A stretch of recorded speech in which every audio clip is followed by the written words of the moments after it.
Good afternoon, everyone.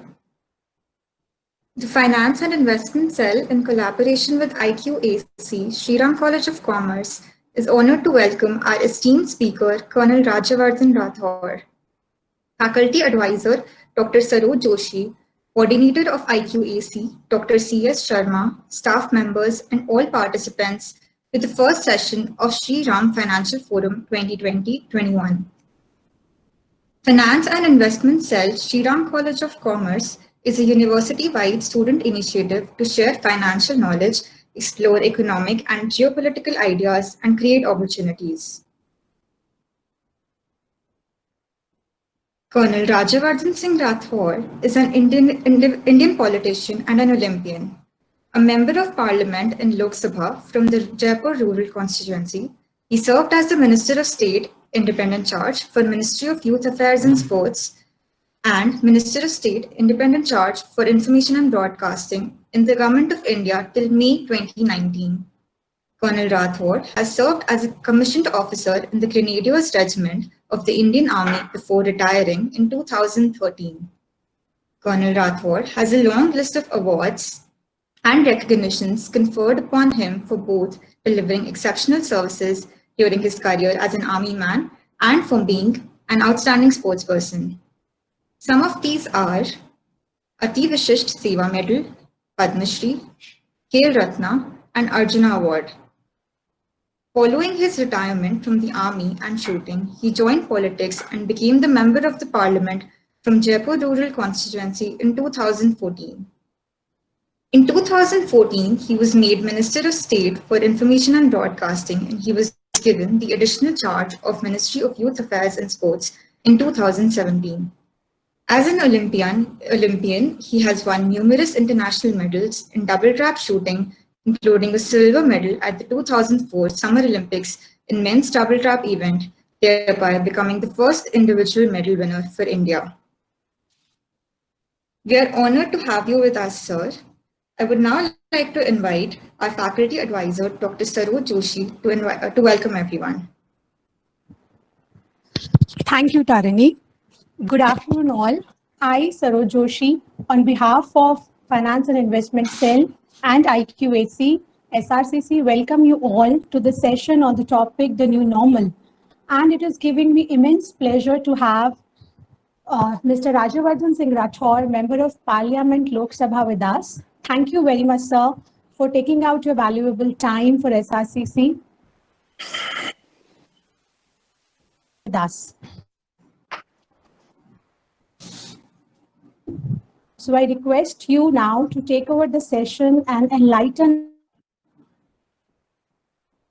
Over to you, sir. Thank you so much, madam, and thank you so much, Tarini.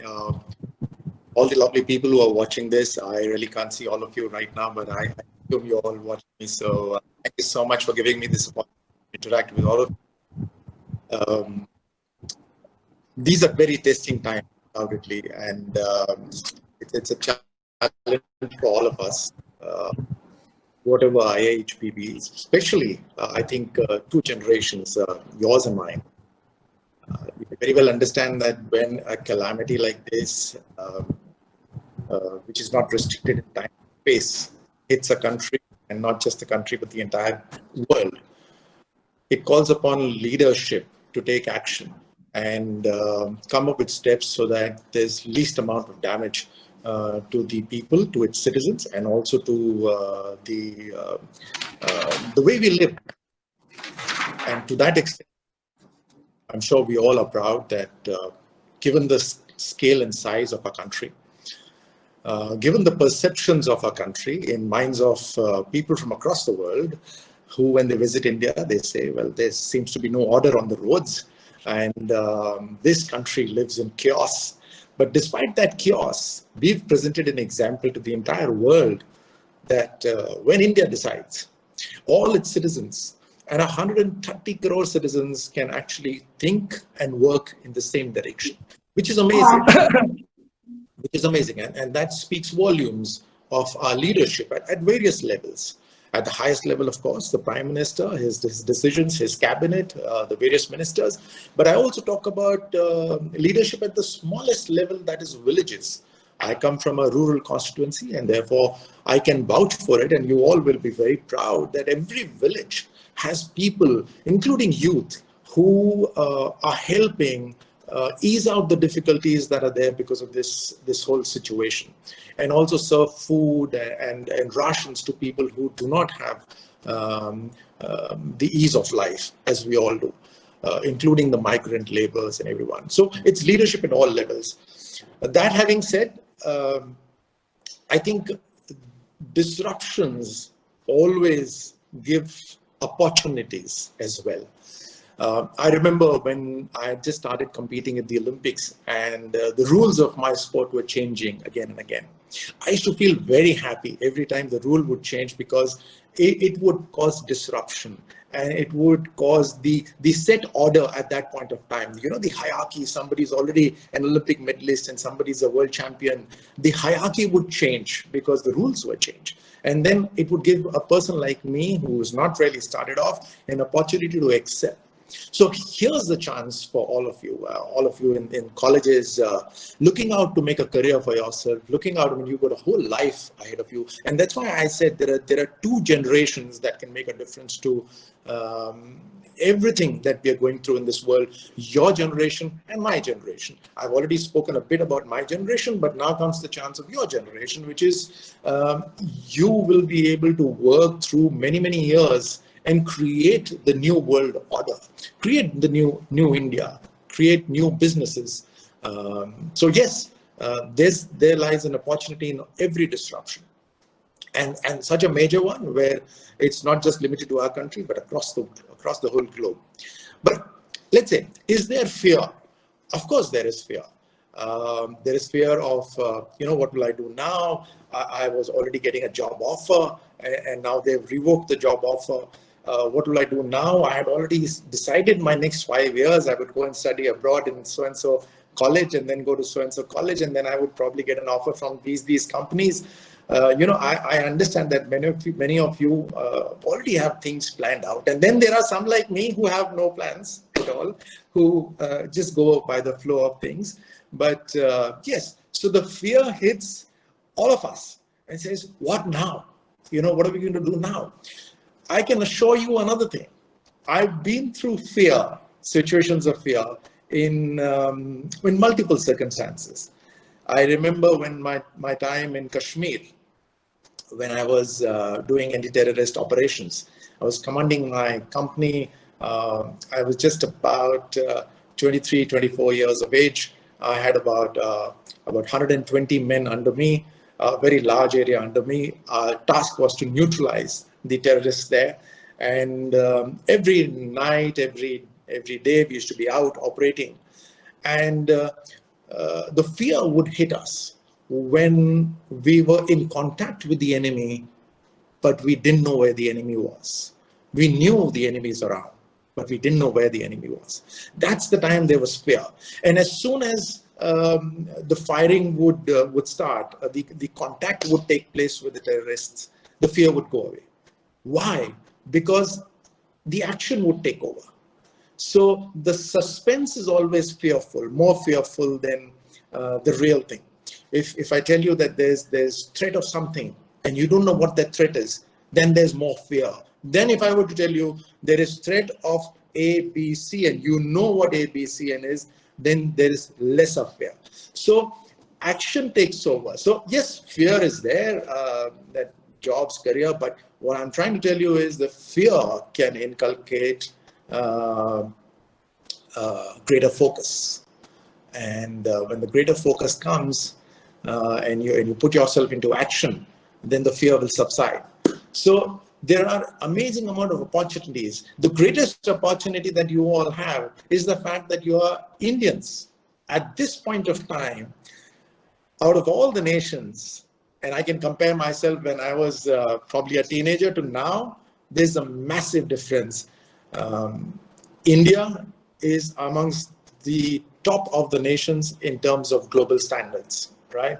Every country is looking at us for whatsoever reasons, for variety of reasons. Firstly, we are the largest consumers in the whole world. Everyone wants their products to come to India. Everyone wants that somehow India should be connected to their products so the sales go up. We are the largest consumers. We are the largest market. We also have, if you see in terms of population of educated and talented youth, can any country compete with us apart from one or two nations? So we have the largest number of educated young youth. Firstly, of course, you all know we have the largest youth. Then we have the largest talented young youth. So we are the largest market. We are also the largest in terms of youth, talented youth. And therefore, that's a great opportunity in itself. I can, look at the percentage of people who study in colleges like yours, right? What percentage of India would that be?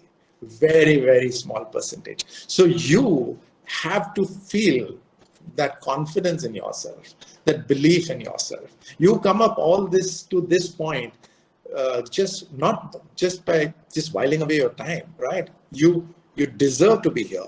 And that's why you are there. You worked hard.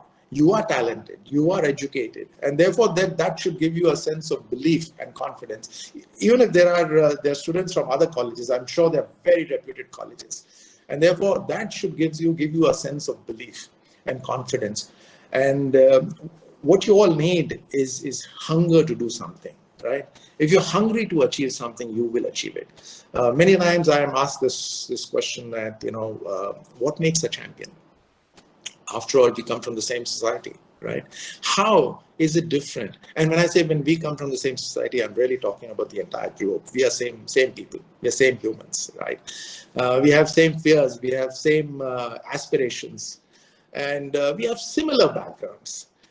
So what really makes a champion? The first and foremost thing is hunger, right? You've got to be really hungry to do something, right? At the cost of anything else, I want this. That's what hunger is. That day and night, I'm going to spend all my effort for this. This is what I want. That produces that hunger. When you have hunger, what does that produce? That produces knowledge, right? When you're hungry to do something, you will automatically go find out about how do I do this? Okay, you are saying this, so-and-so is saying this, let me get more options available. Again, to give you a small little example, when I started shooting and I was aspiring to be an Olympic shooter, India didn't have coaches at that point of time. So how do we learn? Where do we learn? Who gives us the guidance? So I went onto the internet, and I didn't really know how to handle internet at that point of time. So I got myself a second-hand computer. I put that in my room. In the night, I used to work on it. In the day, I used to be training. In the night, I used to work on very simple, just putting keys and typing and finding out what the internet is all about. And then accessing documents which the foreign coaches have written. So I started acquiring, to cut the story short, I started acquiring knowledge from all the coaches around in the world. My competitors, I started finding out, I started reading their interviews. From their interviews, I would find out how they shoot, what goes on in their mind, what do they do before the competition, what do they do during the competition. And acquiring that knowledge, I was beating the same people, right? So you need knowledge. So hunger gets you knowledge, but just knowledge is not enough. Then you've got to put it into action. So you need to go out and try your hand at whatever you're skilled at or whatever you want. Somebody wants to set up a startup, a software company. Somebody wants to put up a restaurant. Somebody wants to do probably a collaboration and get many people on board. But whatsoever you want to do, there has to be ABC of that. So just by reading ABC steps is not going to get you anywhere. Probably you can write a textbook, but not more than that. So you got to act out, and then there will be results, right? So some people call the results success. Some people call it failures. I just call them result. I mean, it's up to you whether you like the result or you don't like the result. But when you have hunger and when you have knowledge and when you put that into action, you are bound to get a result. And that result, more likely than not, is going to be to your liking. And if it is not to your liking, you're going to change the input into it. So keep at it. Consistency is also is one of the key. You know, somebody I was reading somewhere that what is more stronger is water more stronger or a rock more stronger. Of course, everybody will say a rock's more stronger. Then when there are mountains in the path, how come the rivers, you know, make their way through the mountains? So what's stronger? So the water is not stronger. What is happening is that water is consistent. It's consistently hitting the rock again and again and again and again, and never failing to do so. And therefore, it makes a path. So hunger, knowledge, action, and then consistency. And don't fear for results. Results will come. They'll be sometimes good. They'll be sometimes all right. They'll sometimes be not palatable, but that's okay. You just got to keep at it. And mind you, I've specifically used the word result. I haven't used the word success, because I always feel, you know, success is, especially when you read about success in magazines, it's very overrated. You know, you have to have a Lamborghini or something, you have to have a Ferrari or something, or you need to have a plush house or something to be called so-called success as per the magazines. I don't subscribe to that at all. So success is, you got to define your own success. Especially now when you go out and create your own life, right? Like I mentioned a little while earlier, that the first and best thing is that we are part of this country, which is one of the best countries in the world. And then you look at it, we have the population, we're the largest population. Look at the number of religious places we have, it's one of the largest. Look at the geography, again, it's one of the largest. Look at the tourist sighting places, I think is one of the largest. You just think of anything and India is right there. So you have tremendous amount of opportunities. I mean, look at the farm sector. I mean, I come from a rural constituency. Look at the farm sector. From farm to the market, there's so much of scope there, right? There are so many middlemen there. There's so many unfinished products there. There's uncertainties there. If you take out the uncertainties, take out the middleman, you come up with a method to connect the farm to the market by finished products. Just look at it, how much of value you would be adding, not just to yourself, but to the entire length and breadth of the country. Talking again of the farmers, what do we have? We have very small farm holdings, right? We don't have farmers who say, I have 1,900 acres of land and I have 2,500 acres of land. It's not like America. Here a person would have at the best, 2 acres of land, 1.5 acres of land. And it's the families are increasing, the land is remaining the same, and therefore it's getting divided. So they are very small holdings. But what if you were to bring all the farmers together, like a farmer producers organization, right?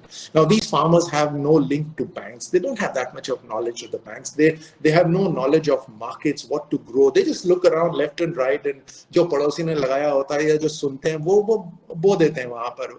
तो कभी market में अच्छी बिक्री होती है. Sometimes there's excess of onions in the market. There's excess of tomatoes, and they perforce have to just throw it on the road because there's nobody to pick that up at the value that they want to sell. So in terms of food processing units, there's so much that can be done through technology and through use of brains, connecting from the banks to the markets to food processing units and everything. Look at the concept of now. We also understand that a lot of migrant labor has gone back, right? Now, what has happened? I've been speaking regularly to some of the manufacturers. The manufacturers say that, despite the fact that they were willing to do everything for the labor, the skilled labor, they still wanted to go back because of this fear factor. Now, as I understand, a lot of skilled labor for any particular industry, take shoe industry, take furniture industry, take any of the industry, the skilled labor comes from a certain place, right? Now, what if you were to shift your manufacturing units closer to where the skilled labor resides, right? Now, we also understand that now we are, as a nation, we are a lot different with all the communication lines, all the roads, all the express highways. It's making it easier for goods to travel from where they're being manufactured to where the market is, right? So therefore, moving the manufacturing units may not be much of an issue, but skilled labor could be an issue in times to come because of this whole situation. Skilled labor might not want to come back, right? So moving the manufacturing units closer to where the skilled labor is. It also goes along with the concept of Government of India, which is, I'm sure you recollect the freight corridors, right? The concept of freight corridor was simply that we will be able to have these manufacturing units along the highways away from big cities and closer to smaller towns or villages. And therefore, the young people would get up in the morning from their village, come down traveling just a few kilometers, come down to the industrial unit, work there, and go back. Now, what happens with that is the whole concept of freight corridor was that it's easy for the freight to move on those expressways, and it's very simple for the workforce to have a good quality life because they would be living in their own houses, closer to their villages, not having to come to bigger cities by force, and thereby live a substandard life in the cities, because cities are built for a certain amount of population. The moment it goes beyond that, then it's all substandard life, and the dignity of human life is not there. So that's where the freight corridors come in. And so there are this sort of migration of laborers can give rise to an opportunity to create and work along the freight corridors. The service sector, now everybody, the way you want things now, the way you want food delivered to you, or the way you want various products to be delivered to you at home, you're not willing to go out. Many of us may not be willing to go out for a certain duration of time. The service sector, look at education, look at this. We all are talking now. I mean, I would be so happy to be in SRCC right now and talking to you, all of you in person. But here we are through a service industry, and we are talking through these devices. So the service sector will change. That's again a fantastic opportunity for all of you. Defense sector. I mean, you just name it.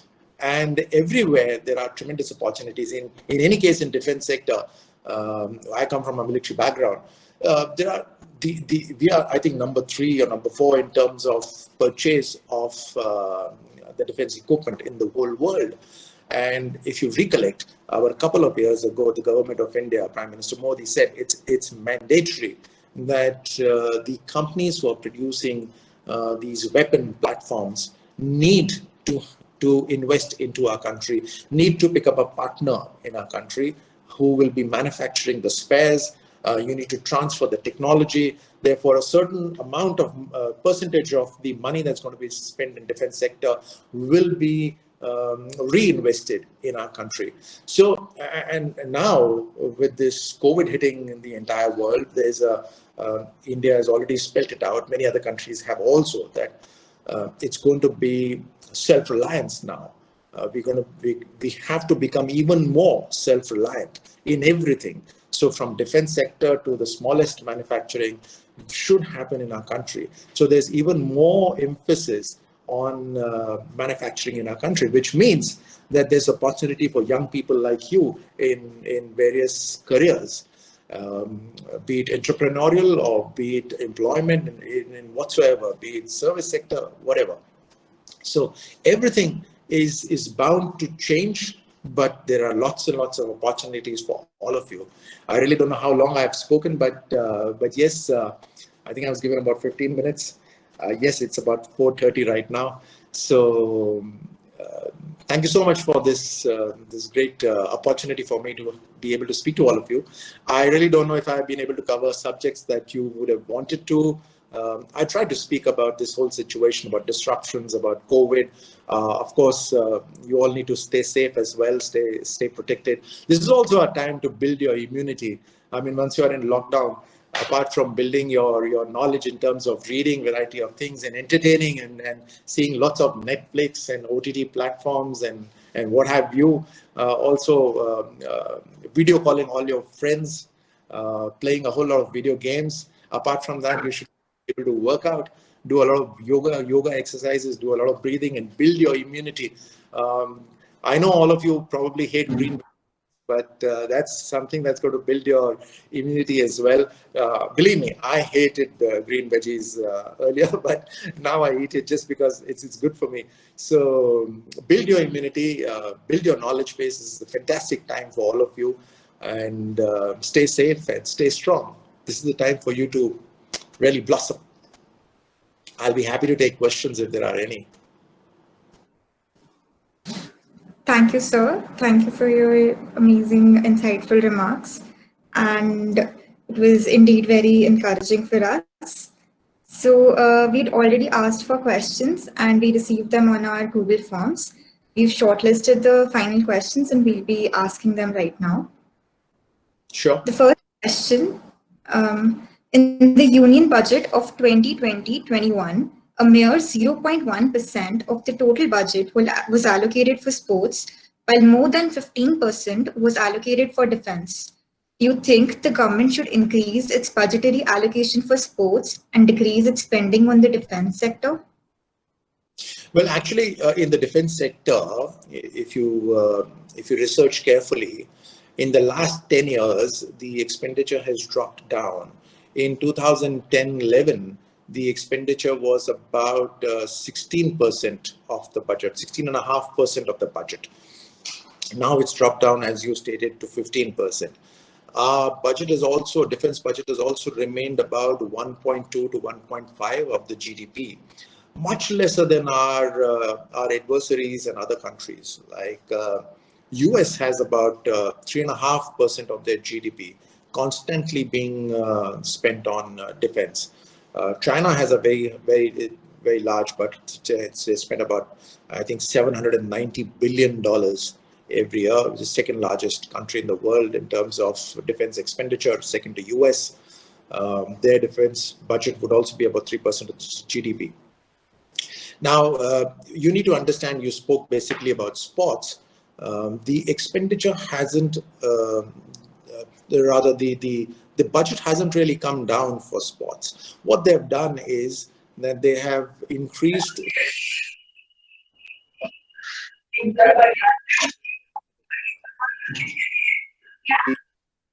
Excuse me. Sorry, there was, yeah. The Kalo India Sorry. budget, the amount of funding for incentives in the budget may seem reduced, but that's not the case. What has happened is, in the last year, 2 years, we have cleared all the backlog of incentive money. So we've all paid up for years which had not been paid, has all been paid up. So now the budget is required only for this concurrent year. So that's why it seems as if it's reduced, but it's not reduced, it's actually increased. Also, remember that sports is a state subject. It's not even a concurrent subject. It's not a central subject. So the policies for the sports, the laws for the sports are made by the states. The states are supposed to spend on sports. But what happens when players from 2 or 3 different states come together, right? That's the time the center spends money on them. And that's why the training academies, the Indian teams are taken care of by the central funding. So there's not been a drop in funding. Thank you, sir. Moving on to this question. Layoff companies are on the rise, recruit offers being revoked, and an increase in unemployment seems inevitable. How will the stimulus package for talent acquisition help in restoring employment and also give a boost to it? Look, the first and foremost thing when you talk about employment and restoring employment, the first and foremost thing is to get the economy back in order. There's large amount of stimulus package that's been announced. And there's credit lines now available with companies. Their salaries have been taken care of. So basic idea is that you get these businesses back on their feet, give them the confidence that there is money available through the government of India via the banks for them to sustain themselves. Also, it's important to build, to add value to this whole chain so that we are supplying within our country better products and also are being able to export products. So look at newer markets. When all of these things happen, automatically the job requirements or the job openings will start happening. So the whole stimulus to the economy is being done, keeping in mind that there's more jobs available in times to come. And being the way we all are, it's human nature that any adversity, people will there'll be a set of people who will face it head on, and they will emerge victorious from that adversity and more stronger. And when that happens across the whole country, there's bound to be increase in job vacancies. This is a glitch which will last for just a couple of months. Okay, yes, we understand. The third question: ensure that people in rural areas practice all the preventive measures against COVID-19. What steps do you suggest for creation of small-scale enterprises to make them financially independent? So in the rural areas, people are very, very aware of how they need to live their life, how they need to create a viable economy for themselves.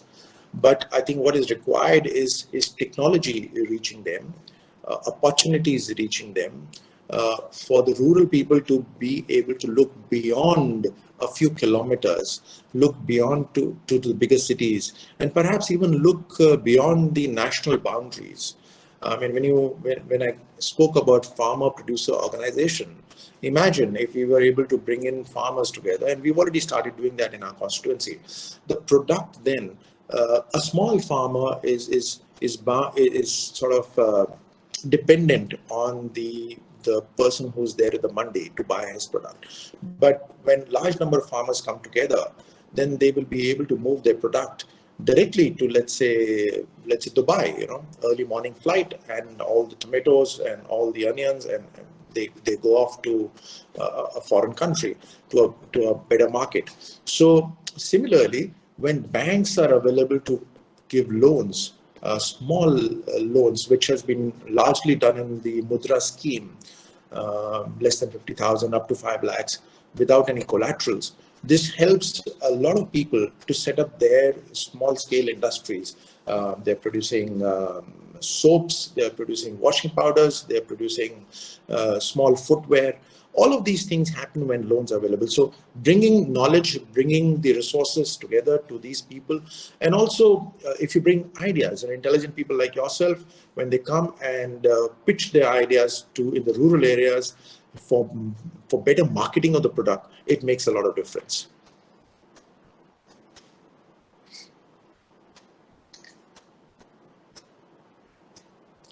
Hello.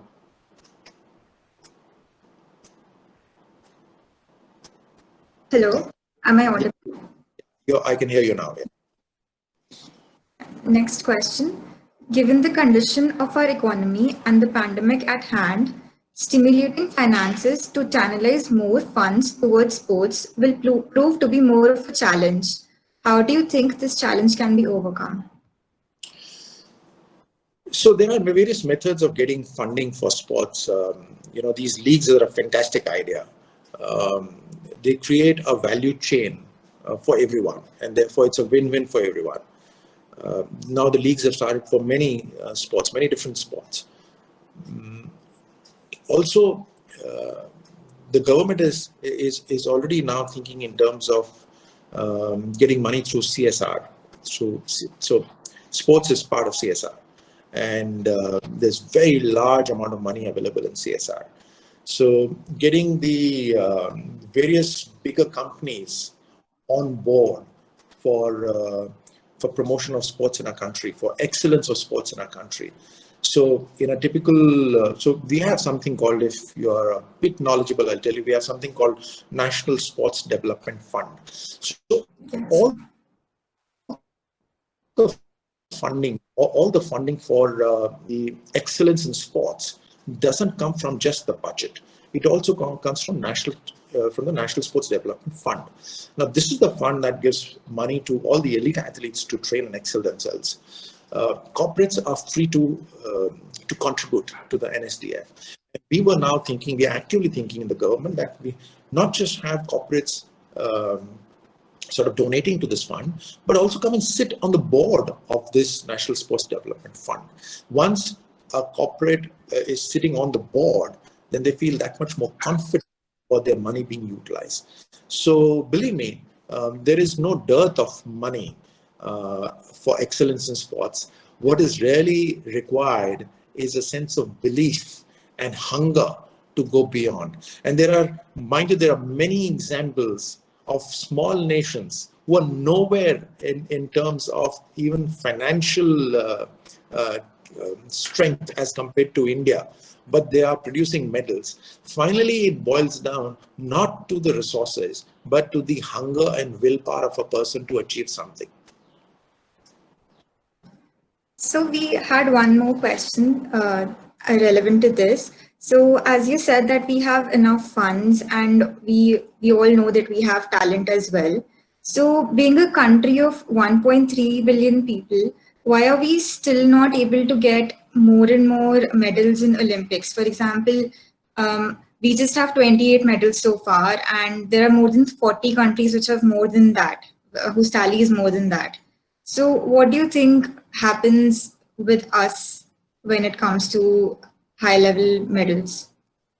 So if I was to compare this with, let's say, a family that has the largest number of members, they should have the maximum jobs. They must be into the best businesses because it's the most populated family, right?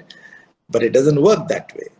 It's not the population that makes a difference. It is the determination that makes a difference. Also remember that in our country, the focus on sports, even at the level of the families, had not been there. It's only coming in now that sports is now becoming a career.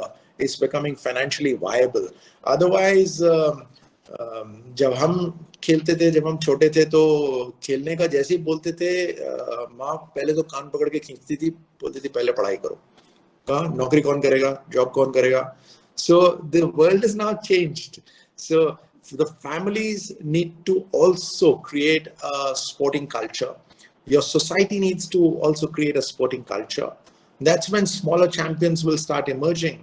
You know, the very first medal that you win, or forget a medal, the very first shabashi you get on your back cannot be at the level of Olympics, cannot be at the level of national championship. It has to be in your mohalla championship, right? When you have a badminton tournament, or you have a Satolia tournament, or you have Stapu tournament or something like that, and you win there, or you have a what do you call a skipping rope competition or something, whatever you have, that's where you need to get your first shabashi. Thank you, sir. We have one more question from one of the professors of our college, Mr. Saurabh Gupta. The question is, how is the government planning to bring back migrant laborers to the cities back for normal functioning of factories? Well, this is going to be very challenging for next about a year or so. I foresee that the rates of labor would go up, skilled labor again would go up. You also remember that you also need to provide security to them. See, we all have our houses. What about security, safety and security to them? So they need to have houses. That's why now this rental housing scheme has been launched by Government of India. And also the Prime Minister has always been talking of creating houses for everyone. I mean, a lot of work has already happened. I know in every panchayat of mine, and all of you students are most welcome to come and visit Jaipur Rural. I'll be more than happy once this whole situation becomes normal. I'll be very happy if you visit Jaipur Rural and come and see for yourself. In every single panchayat, at least 100 houses have been made of people who did not have a roof over their head ever. So yes, we have moved ahead, but this needs to be done in a bigger way as well.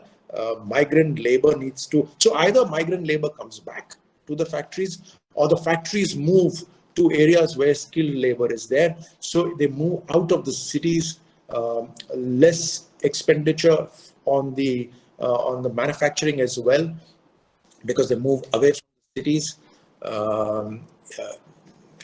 Electricity, water, everything will change. So a lot of things will change.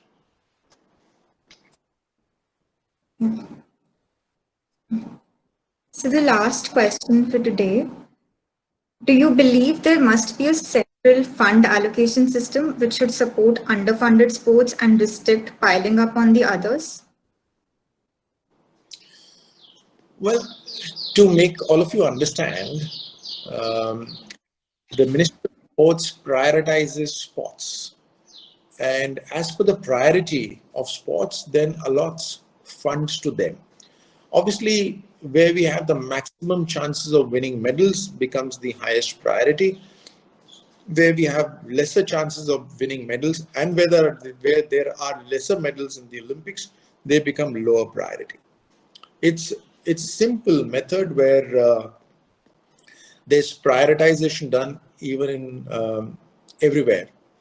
You have a certain amount of money in your pocket, you will always prioritize where you will spend it first, right? You want to spend everywhere, but where will you spend it first, right? It's always prioritized.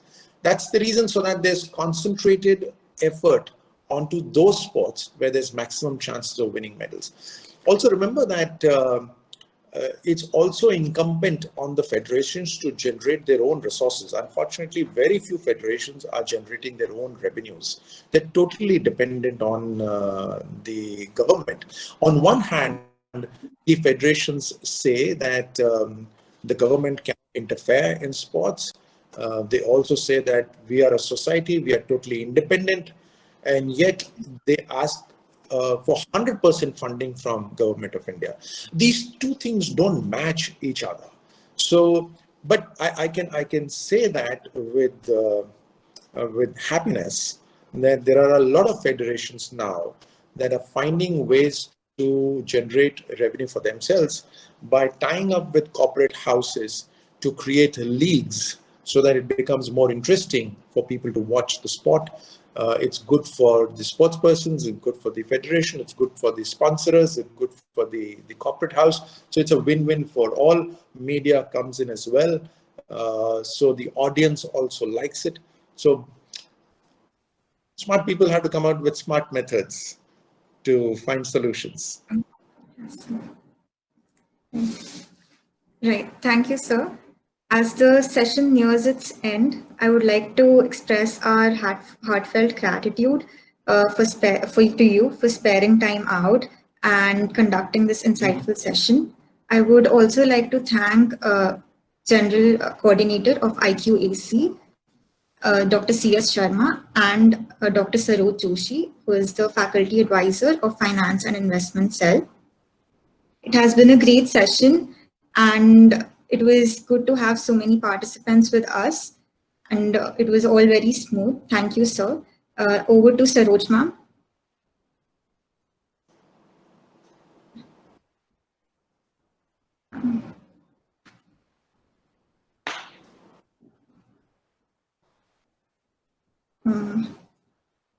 Saroj ma'am, your mic is on mute.